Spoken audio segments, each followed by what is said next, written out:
12.5 साल चित्रकूट में और बाकी 1.5 साल में उन्होंने सारी लीलाएं संपन्न की।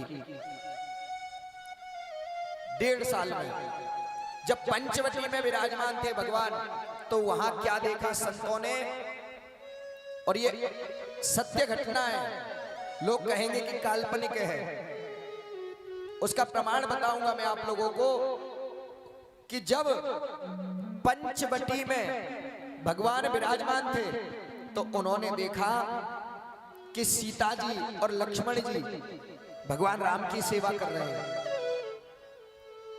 संतों ने देखा कि भगवान राम की सेवा सीता जी कर रही हैं, फल ला रही हैं, फल को अमनिया करके और भगवान के सामने रखती हैं। जब संतों ने देखा कि इतनी सारी शादी करने के ये फायदे हैं, संतों के मन में क्या आया कि देखो भगवान की सेवा सीता जी कर रही हैं, वन में फल ला रही हैं, लकड़ियां काट रही हैं, भोजन बना रही हैं, सेवा कर रही हैं, तो संतों के मन में आया कि शादी करने से कितने फायदे होते हैं, हम भी शादी करेंगे, सभी हम भी विवाह करेंगे, हम भी विवाह करेंगे, लेकिन जानते नहीं है कि ये प्रभु लीला कर रहे हैं। तो संत सारे मिलकर के, महात्मा ऋषि मुनि सब भगवान के समक्ष पहुंचे, राम जी के पास, और कहा प्रभु हम सबको विवाह करना है। भगवान ने कहा विवाह करना है? अरे आप तो सब संत महात्मा हैं, आप भगवान का भजन करो, ये विवाह में क्या रखा है? विवाह में कुछ नहीं रखा, विवाह में परेशानी ही परेशानी है। अच्छा, जिनकी शादी नहीं हुई है वो सोचते हैं कि शादी के बाद में बड़ा अच्छा लगता है, और जिनकी शादी हो जाती है उन्हें पूछो कैसा लगता है। शादी, ये गणेश जी कह रहे हैं हमारी शादी तो हुई नहीं, हमें कैसे पता कैसा लगता है। तो जब शादी हो जाती तो पतियों की कैसी हालत हो जाती है।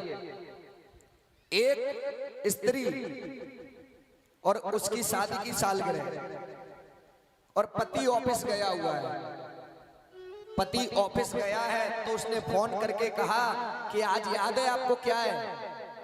बोले क्या है? बोले याद करो क्या है। तो पति ने न जाने कितने काम गिना दिए, लेकिन अपनी शादी की सालगिरह याद नहीं। बाद में उसने कहा कि अब घर पे आओ फिर बताते हैं क्या है आज, अब घर पे आओ फिर बताते हैं आज क्या है। पति को बाद में ध्यान आया कि आज कुछ तो है, अपनी शादी की सालगिरह भूल गया बेचारा। अंत में जब चलने लगा घर के लिए तब याद आया कि आज शादी की सालगिरह है। तो जाते जाते अब उसने कहा कि पत्नी तो गुस्से में होगी, अब गुस्से में बैठी है घर पे तो मनाएंगे कैसे। तो उसने सोचा कि चलो लोग गुलाब लेकर के जाते हैं, लोग गुलाब लेकर के जाते हैं, मेरे यहाँ एक रास्ते में जाते जाते उसे कमल के फूल दिख गए, तो लोग गुलाब देते हैं, मैं कमल का फूल ले जाता हूं। और कमल का फूल लिया और घर ले गया, और घर ले जा करके पत्नी कुछ कहे उससे पहले कमल का फूल दे दिया, और मजाक मजाक में कह दिया कि ये लोग कमल, लोग गुलाब देते हैं, मैं तुम्हें कमल दे रहा हूं। पत्नी गुस्से में पहले ही थी, उसने खींच के एक रख दिया चांटा गाल पे, पति के गाल पे एक चांटा रख दिया, और अंदर से झाड़ू उठा लाई और 3-4 झाड़ू पीठ में पटक दी। पति ने कहा ये क्या हुआ? बोले तुमने मुझे बीजेपी दी, मैंने तुम्हें कांग्रेस और आम आदमी पार्टी दे दी। तुमने मुझे ला करके कमल का फूल दिया और मैंने पंजा दे दिया और झाड़ू भी दे दी। तो उन्हें पूछा जाए तो राम जी ने कहा संत महात्मा आप क्यों शादी के चक्कर में पड़े हो?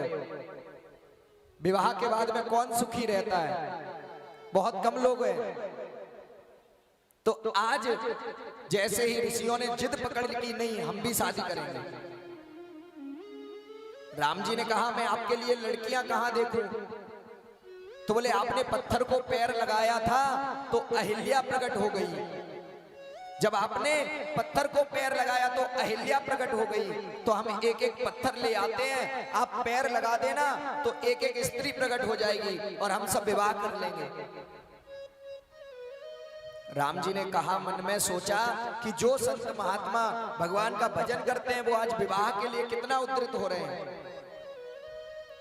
भगवान ने कहा, मान लो मैंने पत्थर से पैर लगा दिया, अगर कोई कुरूप स्त्री निकल गई, तुम्हें पसंद ना आई तो आप ऐसे ही छोड़ दोगे। इसलिए काम करो, आप जाकर के अपने अपने पत्थर पर जैसी पत्नी चाहिए वैसे वैसे चित्र बना दो, फिर लाओ मेरे पास में, मैं पैर लगा दूंगा और स्त्री प्रकट हो जाएगी। सारे ऋषि मुनि जाकर के पंचवटी में वो पत्थरों पर चित्र अंकित करने लगे और चित्र बनाने लगे। इतने में राम जी ने क्या किया, सीता जी का हरण करा दिया।